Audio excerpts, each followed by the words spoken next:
when the fascia starts opening up, I think that's typically when we get the emotional releases. And that's typically when we can address like more of the emotional, I don't want to say problems, but maybe distortions would be a like more precise word. But yeah, it's a really fascinating thing. And so welcome back to the Sacred Soul podcast. I'm super excited for today's guest, Kristen Nall. Thank you so much for being here. Yeah, thanks for having me. I'm excited to drop in.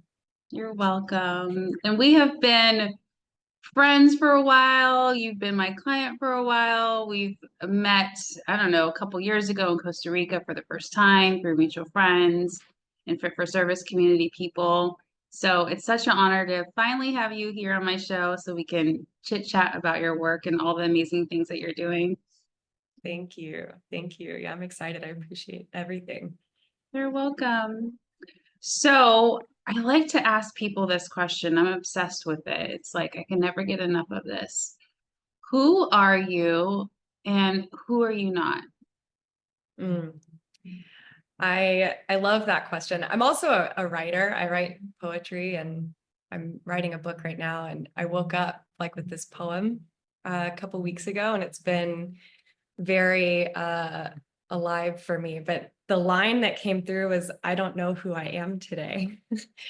And so even just like getting this like question a couple weeks later, and it was when I sat with it and contemplated, it's like, I don't know who I am today. Like, am I you? Am I me? Am I this?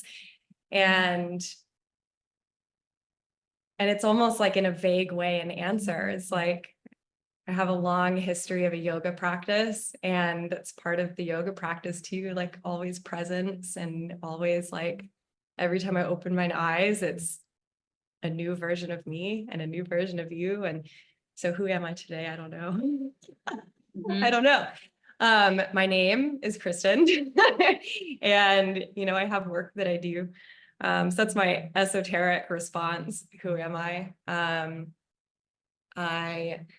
I think to answer, I don't know, I kind of can't help but keep it esoteric, but I feel like I'm love.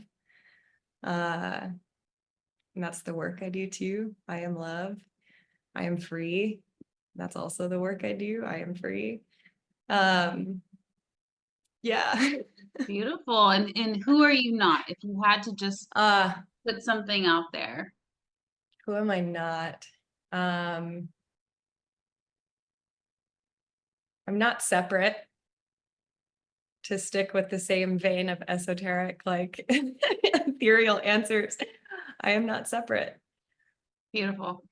And to me that I like that part, because it's like, if I'm not separate, then I am everything. I am one, right? Part of the one consciousness. Yeah, that's deep. I love it. I love it. The Scorpio in me, I ask everyone that question because I'm like trying to get to the depths of their mind. Like how do they think? What's going on in there? All right. So now that we got that out of the way, what you're here to talk to us about body work, and it sounds so simple. Like when I first heard the term body work, I was like, oh, okay, so that's like what, a massage, but it's so much deeper than that, and that's what we're going to unpack today. And just to start off, like, how did you even get into body work? You mentioned a little bit about your yoga journey just briefly, but like, who were you leading up to your journey before a bodywork facilitator?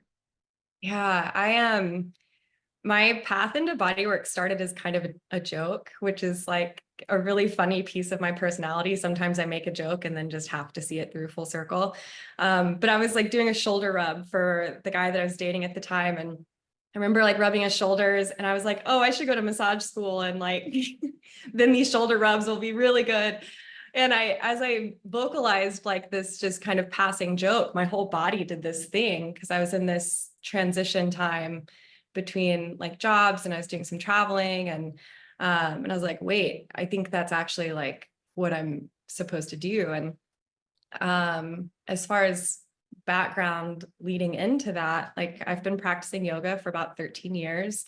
And so through the asana practice, started really learning about, movement and mechanics of the body, and learning about how my body receives certain movements and what it felt like to be opened in certain ways. And so that's been a path for me for a long time. And through that, entering into like more technical training with the body through massage school, I started to really tune into the power of what it's like to have someone else's hands on your body. Like I've always been a big proponent of receiving body work. And then to be on the facilitation side, it's like, oh, like this is combining a lot of my like intuitive skills and gifts. It's combining like this new technical knowledge of how to work with the body and understand the body. And I mean, I am a very like esoteric and ethereal person. So it's a lot of, which we'll get into this more, I know, but that's a lot of what I bring into my work too, is combining the esoteric with the more physical nature of the body. And yeah, so that's my background coming in, is I've just always been fascinated with the body. I grew up like in a small town where you just do all the sports. And so like, that's just always how I've grown up, is like very active, very athletic, like very in tune with my body. Along the way in my like young adulthood, well, I should say my 20s, I still feel like I'm in young adulthood. I also experienced traumas that really separated me from my body.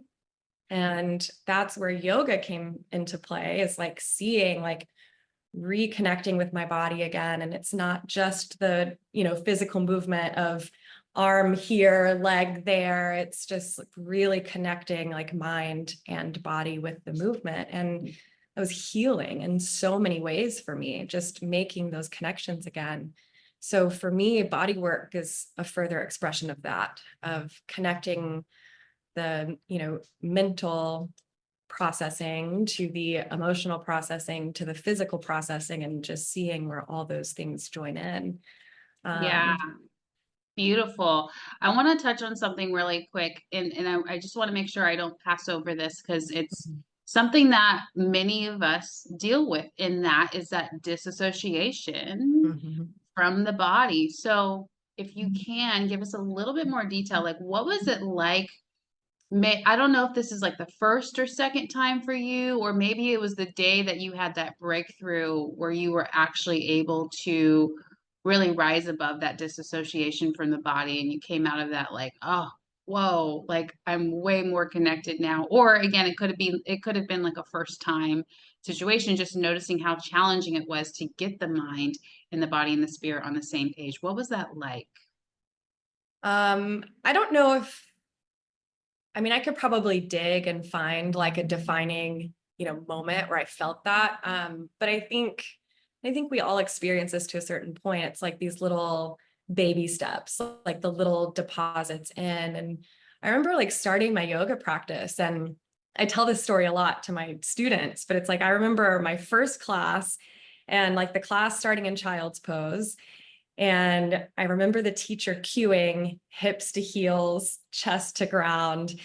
And I thought this teacher meant like, oh, energetically, like philosophically, my hips are reaching for my heels and my chest is reaching for the ground. Cause I was so far away from that. Like I was so far away, and to the point where it was like painful to even be in the posture. And I like look around the room and I see like most of the room with their hips like firmly planted on their heels. And it was just this moment of realization of like, oh no, she like really means hips on heels. And I think that's where it started. And that's why I love about yoga is it's a practice. And, we always refer to it as a practice. Like there's no end goal with yoga ever. And so then that's when I really stepped into the practice of like allowing the breath to move me deeper into postures, allowing the body to actually open up. And I started exploring that. And what I found is like each time I felt a little bit of progress in my practice, what was also happening along the way is I was learning to love my body again. And I was learning to accept my body again. And,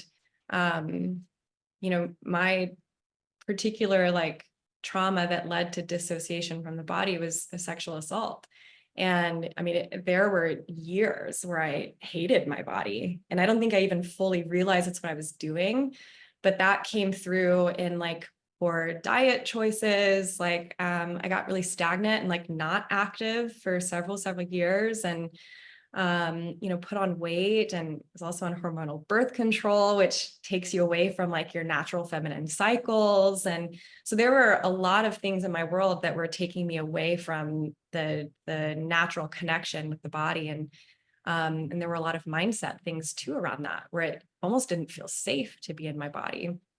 And yoga was a big vehicle for me to find safety in my body again. And I think that was the biggest piece of it. And it was just little by little. It was like every time that I would go into a certain stretch, or like I would feel fear going into a new posture, and like getting to sit with that fear and like settle into it. Like there was a time in my practice that I really hated getting hands-on adjustments, because I wanted to find like certain things in my own body, and that was important for me to make that own connection myself, and not have someone, put me either deeper into a posture or into a different expression of a posture.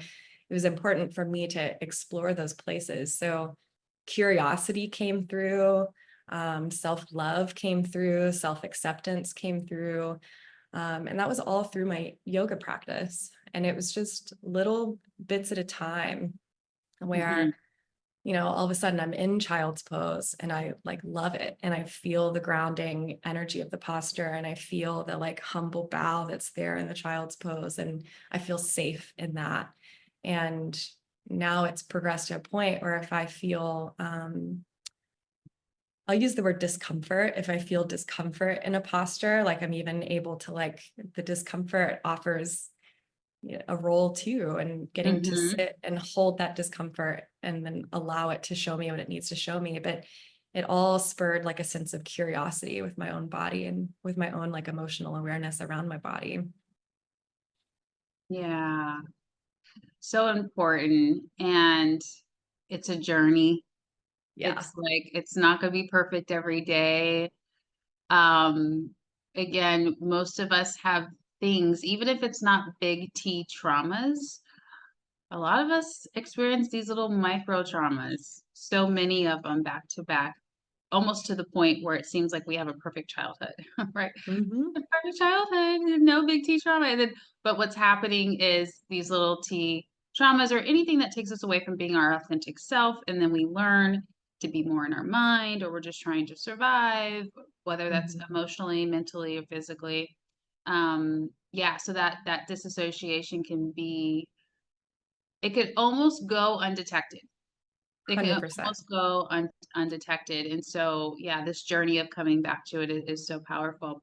So how would you define body work for someone who was kind of like me 7 years ago, when I was like, what is body work? Is that just a massage?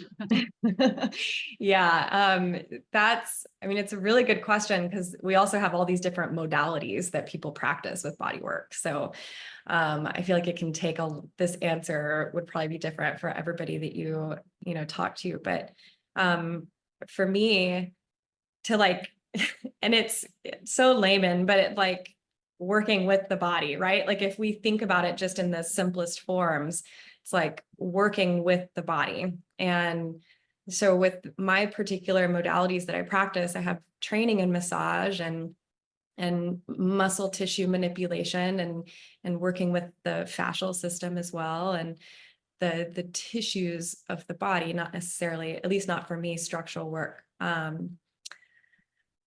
it's a way to allow the body to relax and open. And that's really like the root of it. And I was reflecting on this morning. It's like continuing the conversation about the traumas, and even micro traumas. Like if I experience, rejection, and that could be something as little as my dog not jumping on the couch when I ask her to come up on the couch. It can be as big as like, going for a romantic partner and they're like, no, whatever that is, but these little bits of rejection, and that's felt in the heart. And so with those, like we start to see the body protecting. Like that's what I'm finding more and more, is that the body has protective coping mechanisms. And so when the body is trying to protect the heart, we see the shoulders rounding in, we see the pec muscles getting really tight. We see like even throat and neck, like everything's kind of like coming in with the goal of protecting the heart. And so when we step into bodywork space, what we're doing is relaxing the muscles in a way where things can open up. And what we start to encounter with that is also the energetics of what's going on. Because if we're just dealing with muscle tissue manipulation, then we're gonna open the muscles up and the energy body is still in its patterns. And so we're going to start to see this again. So it's just this constant opening and closing, which is a part of the human condition. And when we're also working with the energetics of what's going on in the energy body, we're able to open up, feel the emotions that are coming through, see what some of the roots are as to like, why is the body like feeling like it needs to protect in this way? So as we open, we can recognize these patterns like outside of, my studio space and this hour that I have with the client, hour and a half. And that's when the reprogramming really starts. So we have the version of bodywork that happens when you're on a table and me as the facilitator is opening, the physical body up. And then the other part of bodywork is when you're walking around in your everyday world and noticing, like, I'm going to walk in the morning with my dog and my shoulders are just up in my ears. And it's like, what is happening with that? Like, roll it down, like relax. Like, what am I thinking about as my shoulders crank up? And so we say this in yoga too. It's like we have the yoga on the mat and then we have yoga off the mat. And so we have body work on the table and we have body work off the table too. And that's just, probably more important than even what you would experience in a session. It really is. And to relate to that, when I did get a body work session a couple of years ago, the practitioner, I had the shoulder thing happening where it's like, for those of us who can't see us, we're doing like the hunchback shoulder thing where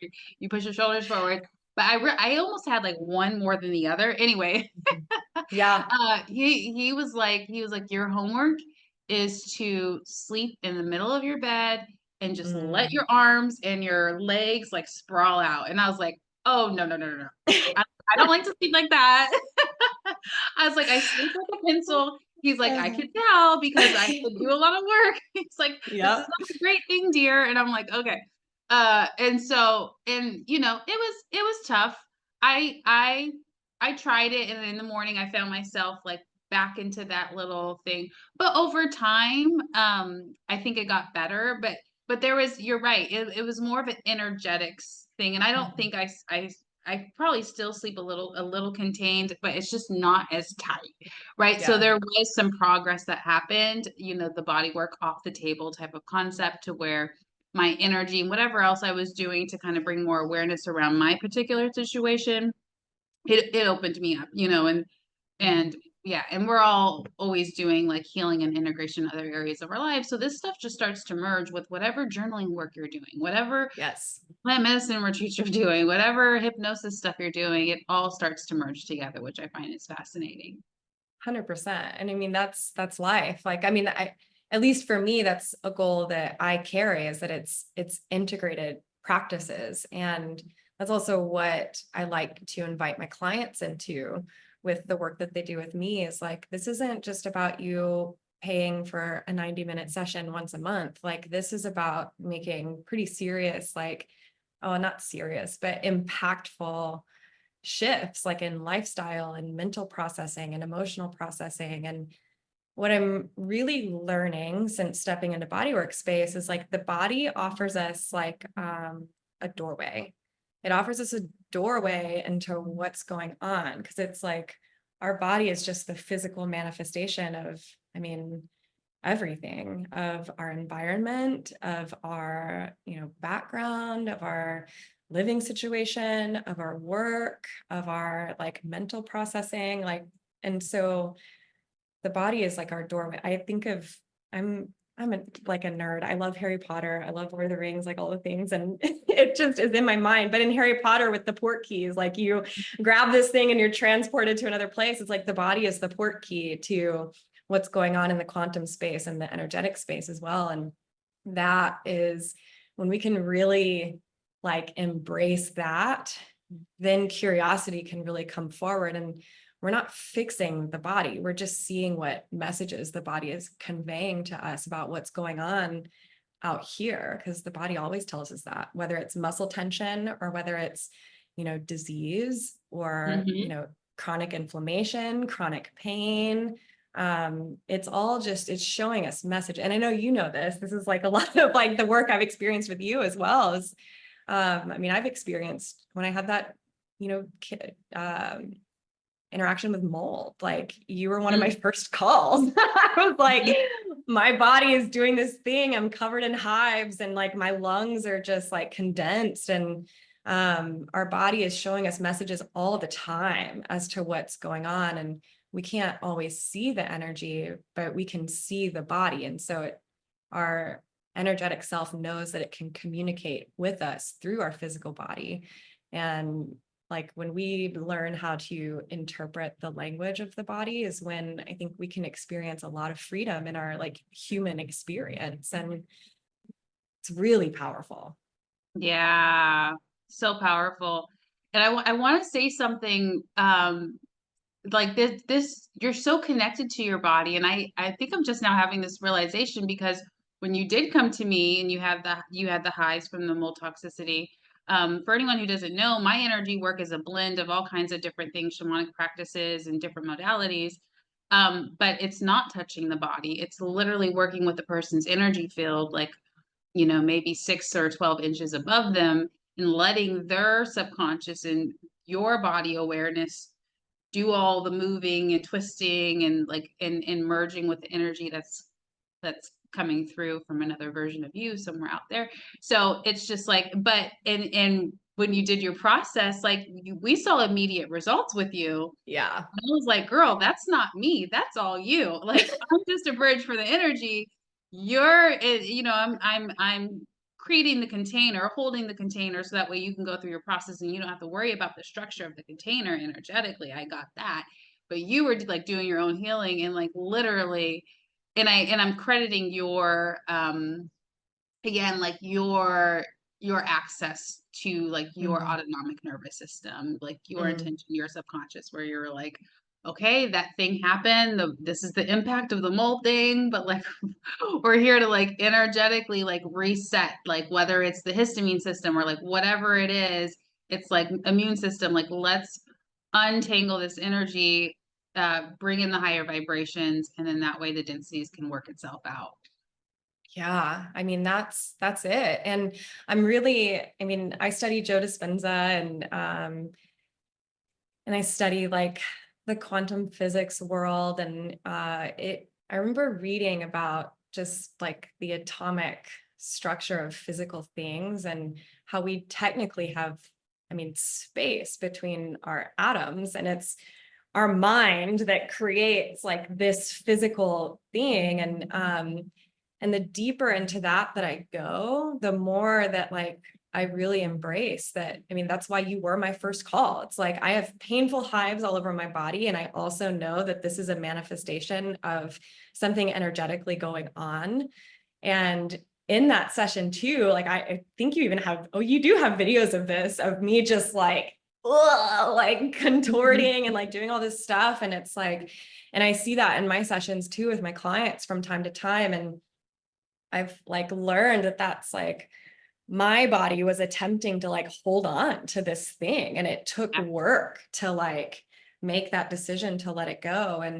Um and the bodywork space, like as I'm facilitating with my clients, it's like we're physically manipulating the muscle fiber to relax and to open.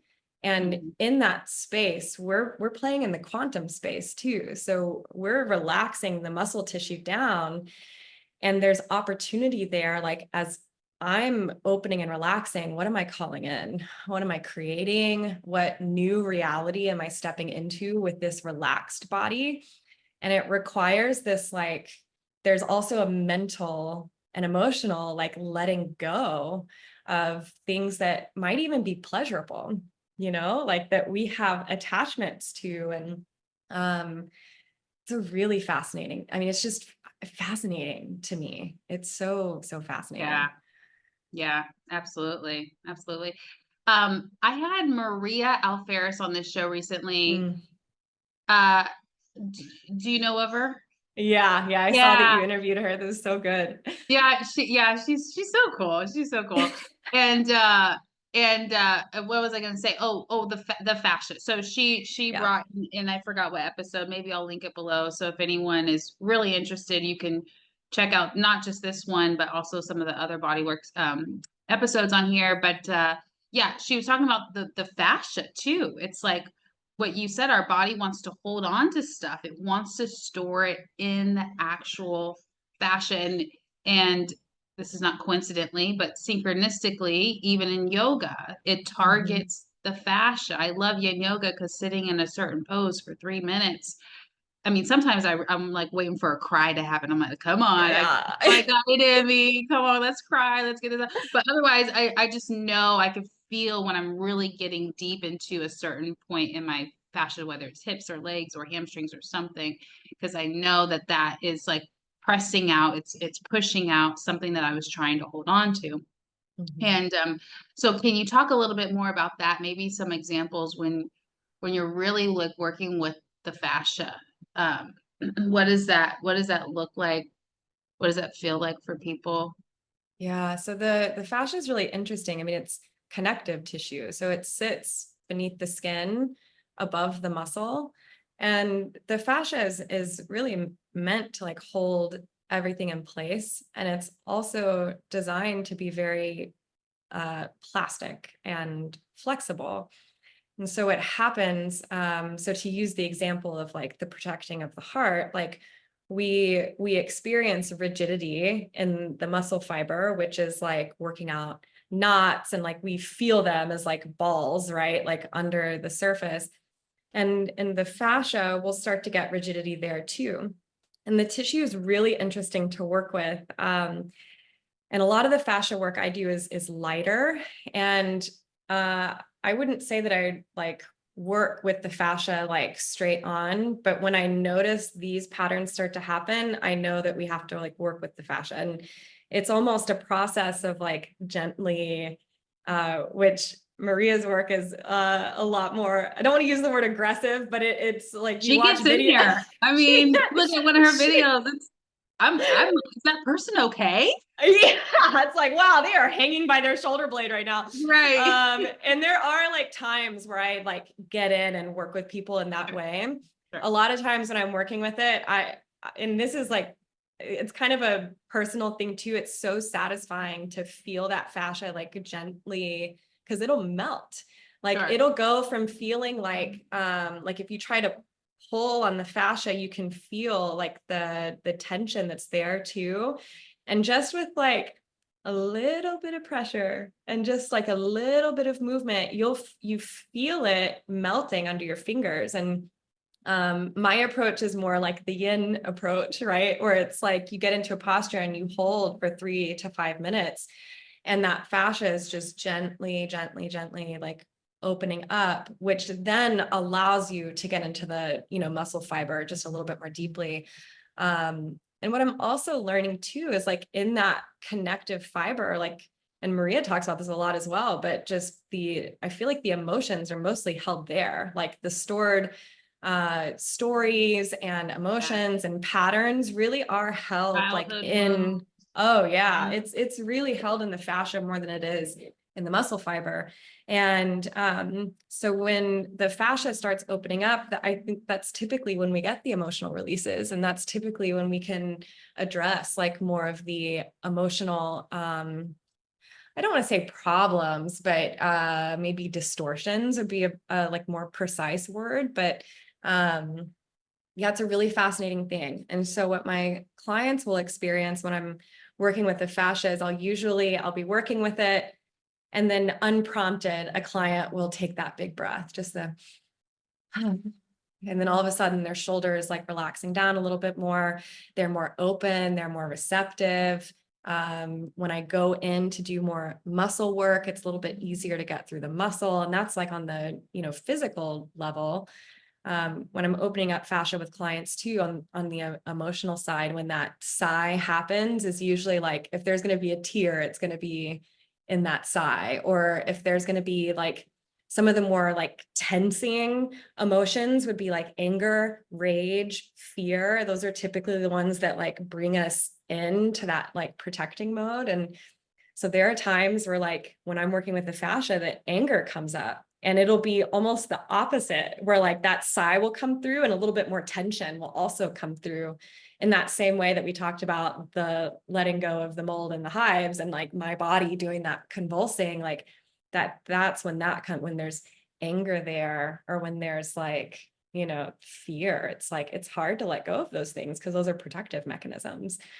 And so when we start opening those places up, like that's when I do a lot of like mental processing with my clients too, and like vocalized work. Like a lot of times I'll guide them, if I can tell that an experience like that is coming up, we're going to go into that. And like, it's like, okay, like, and I have gifts where I can feel the emotions that are coming up too. And I'm receiving, like, that's when it gets really shamanic. Like I'm receiving information and data and feeling things. And so when that anger comes up, when that fear comes up, it's like, okay, let's talk about this. Like, this feels like your mother. Like, what's your relationship like with your mother?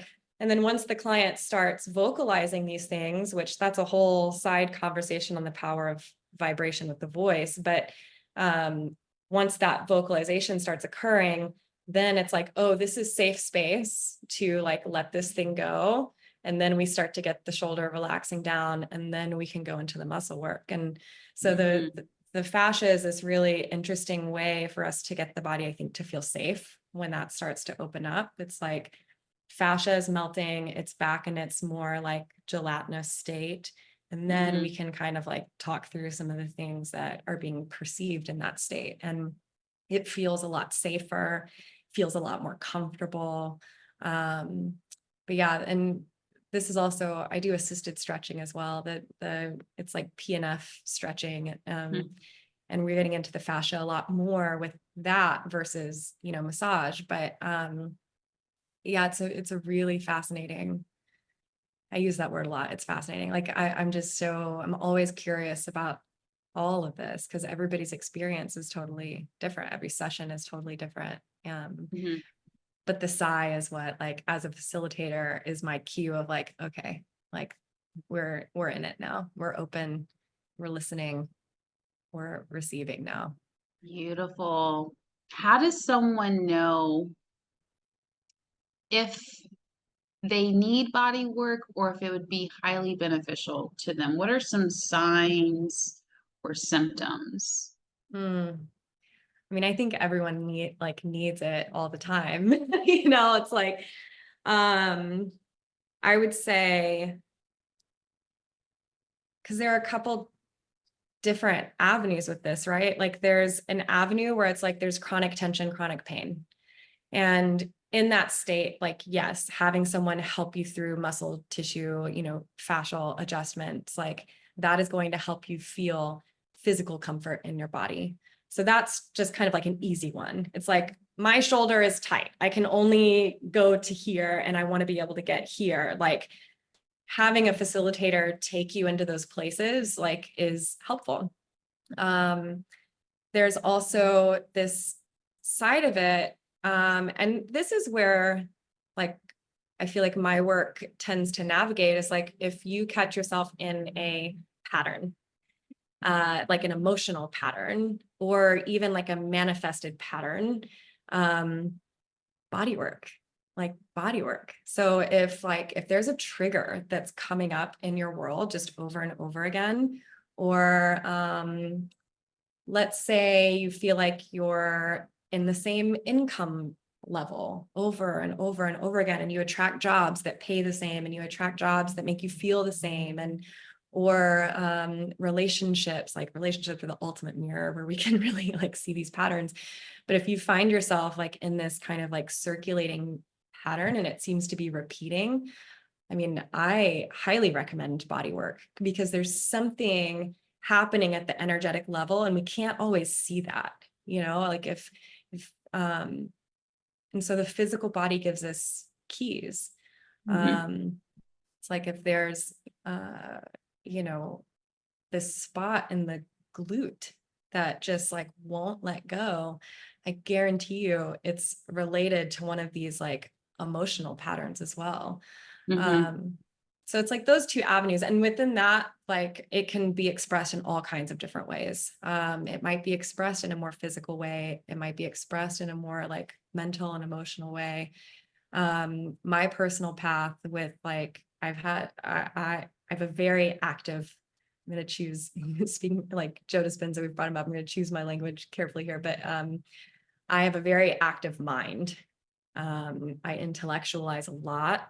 My human design is also a projector. So I'm like naturally wired for the like looking at patterns all the time. And I'm in my mind. Looking for frameworks. Where's the framework? Yes, Where's the framework? exactly. Like over and over and over and over and over again. And that can manifest like in the shadow form as anxiety. And I experience that in my world. And receiving body work and like allowing my body to relax down helps me move the energy from here in crown chakra, where it's in like data incoming mode, down the energetic system into the rest of the body. And then my body can relax. And when my body's relaxed, my mind is able to soften just a little bit more. And so there's just all kinds of expressions. The short answer is everybody needs body work. I think there's body something work through that spirit wants me to ask. What about inflammation? Inflammation is really interesting because there's a like certain amount of inflammation that's healing for the body, right? Like all inflammation is like it's protective, right? Yeah, it's like depending on what's going on. Yeah, it's protective, and it's also the body's way of like healing certain things. Now, where it becomes a problem is like chronic inflammation. Speak about that. Have you had clients that have had chronic inflammation? And I'm sure the first line of defense is also, diet and doing doctor stuff, doing the basics, but do they work in the body work? Is that something you've experienced? When I've come across inflammation, it's typically on a more like energetic level.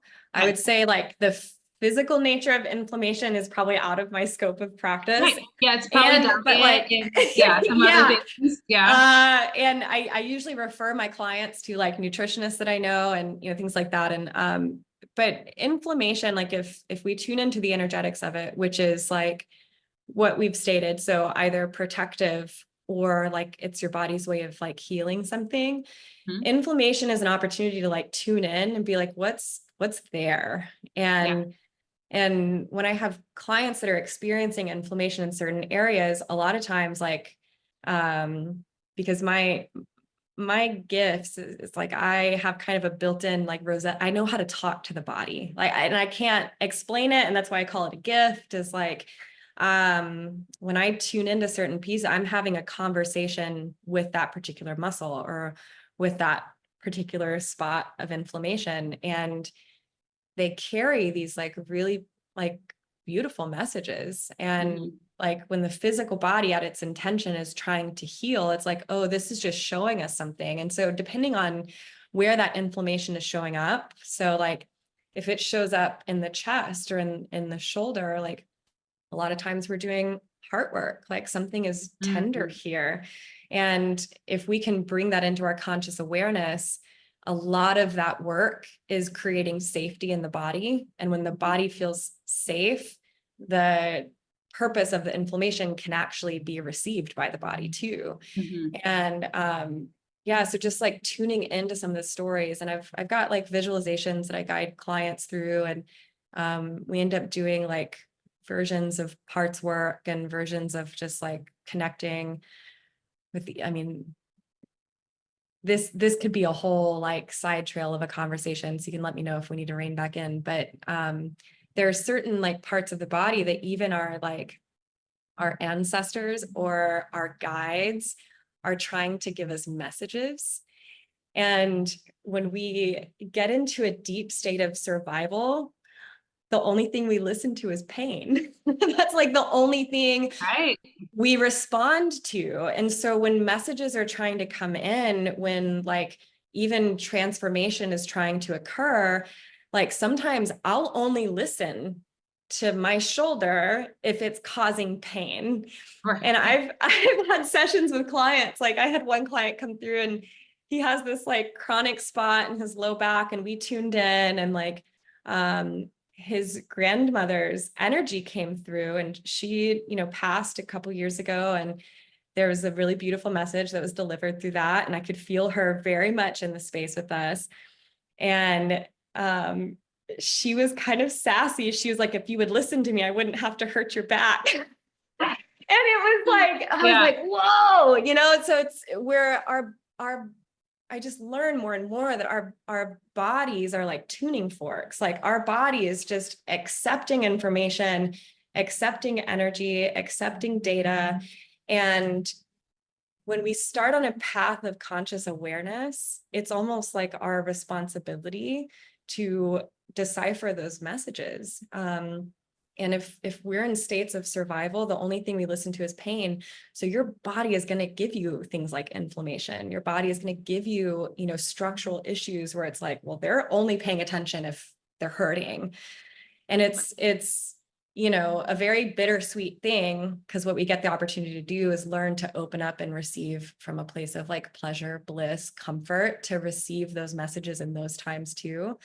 But we're always we're a walking antenna, like we really are. And if we're taking the time to meditate, sit in stillness, like whether that's just straight like transcendental meditation, or whether it's prayer, or like whatever the modality is, where you sit still and you open yourself up to listen, a lot of times things start to sort themselves out, because you receive a message, you act on that message, and your body doesn't have to give you pain responses for you to actually make a change. But as humans, I think we're always going to respond to pain. Like you have to, otherwise you just accept being in pain for the rest of your life. And which some people do.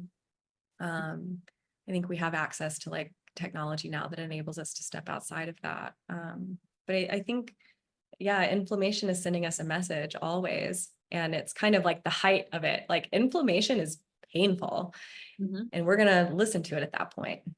Yeah, beautiful perspective. Thank you for that.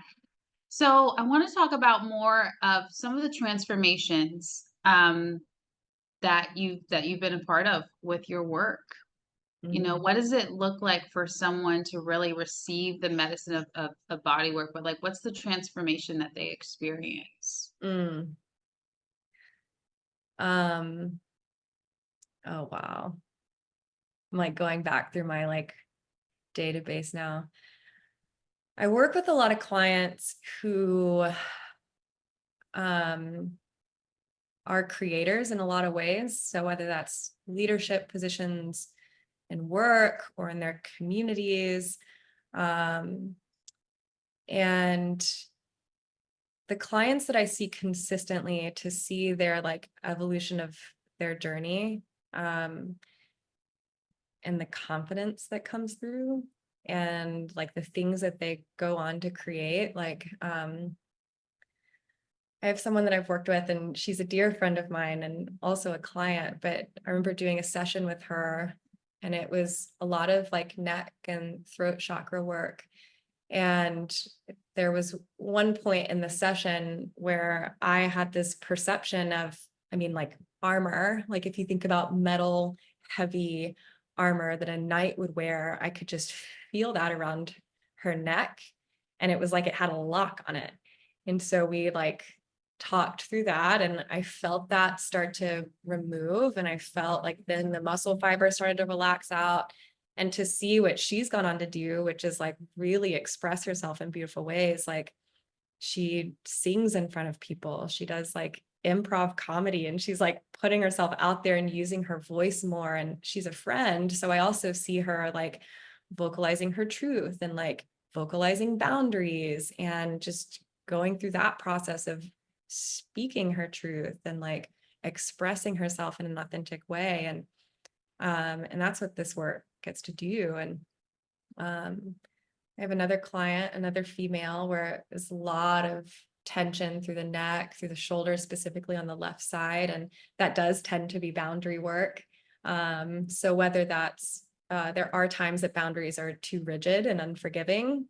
And there are also times where we need to vocalize boundaries and put some of those like walls up. And as we started working with the energetics of her neck, like we're also working, she has trauma with her father from when she was a child, and his energy was still like trying to come in. And so in that case, it was like we worked on the sacred no, and it's like, you're not allowed here. Like, this is just a boundary, like even energetically, like you're not allowed in the space. And that translates into how she interacts with her partner, which is like, okay, the other side of that is like, what do I need to vocalize to my partner to establish an environment where I feel safe and I'm not replaying the patterns from my father, like where I'm not in my survival patterns that I had to experience with my father. And I do integration calls a lot with my clients too. So we had this, the body work experience of working through that stuff. And then we got on her integration call, and she started telling me like the conversations that she was having with her partner and like what they were able to start creating for themselves. And she was able to start creating safety in her environment. And that's just like, I mean, as a facilitator, that's the dream, to see your clients doing these things and creating safety for themselves and making really big changes in their world. And yeah, it's really beautiful. Lovely. Yeah. Lovely. I'm so glad you're doing this work. Mm. Any other tips for people along the lines of reconnecting to the body? So what are some daily tips? If someone's not really doing yoga right now or whatever, and maybe they're not with a body work facilitator, like what are just some basic tips that we could do to reconnect to the body? I love that question. So, and I talk to my like clients who come and see me about this also. It's like, I'm a big fan of little like micro stretching sessions. Because even like I teach yoga and I have a yoga practice, but it's very rare that I'll roll out my mat and like have an hour and a half long practice by myself where I'm really tuning into the body. And I think if someone's not incorporating like stretching or, more restorative things, it can feel really intimidating, where it's like, oh, I have to do like all this stuff. And it's like, no, like just, I read Atomic Habits a while back, and he talks about habit stacking. Yep. And so my habit stacking is like when I'm brushing my teeth in the morning, I'm doing like hip circles and like spinal twists. And it's just like, that's a time where I know I'm standing still in one place for, a minute. And so in that minute, I'm like waking my body up and getting out all the pops and cracks. Like, I use a French press for my coffee. So like while I'm waiting on that to steep, then I'm on my couch in my morning meditation. And that might only be 3 or 5 minutes, but it's that time that I have set aside. And so that's the number one tip I give people is like, you don't have to have an hour-long practice every day of stretching, but it's like, if you're going to go to the gym, then when you get home, take 2 minutes to stretch like a muscle that feels a little extra tender that day. Pull your heel up towards your glute and stretch your quad for like 20 seconds. Because most of the times when we get into these stretches, like the muscle fiber will start to release around like 20, 30 seconds. Like if I'm doing a hold on somebody, like that muscle starts the releasing process around 20 to 30 seconds, unless someone's got a lot of, patterning around it. So it doesn't need to be like, you don't need to be sitting in the full splits for 30 minutes a day, each side, to experience like relaxing the body. And so little micro stretches and working in meditation, like working in quiet time and stillness, would be like my 2 top tips. Good, good, good, good. Thank you for that. And Kristen is located in Austin. Mm. So if you have really gotten something from this, if you've been inspired by this conversation, you're in the Austin area, check her out. And even if you're not still connect with her, her information will be in the description box. What is just a quick link? Where can people find you if someone is just hearing this while they're driving? Instagram is super easy. And you'll have the link for that. That's a really easy way to connect. And I keep my What's process the really handle? simple. It's Kristen Nall, Bodywork ATX or Kristen ATX Nall, Bodywork. Bodywork ATX. Yeah. Cool. Yeah. Yeah. And you'll have the link for that too. And yeah, just start a chat. I like to start Yeah. all my client relationships like that. So Yeah. Well, thank you so much for being on. It was such a juicy conversation. And yeah, I will see you soon and connect with Kristen. Any other last words? I think that's it. I'm just gratitude, gratitude Yeah. is in my heart. And I love talking about all this and sharing more about this work. So thank you for that space. You're welcome. And I'll give you one last compliment. Her energy is so nurturing. Like, Mm, you know, if that resonates with you, I guess we all need different energies from the people that we work with. But one thing about Kristen's energy is like she just has like this very nurturing energy. So yeah, I thank just you. wanted to give you that compliment. Yeah. Um, Unconditional love. We're in it. yes, yes. All right, everyone. Have a beautiful day. Namaste. Thank you.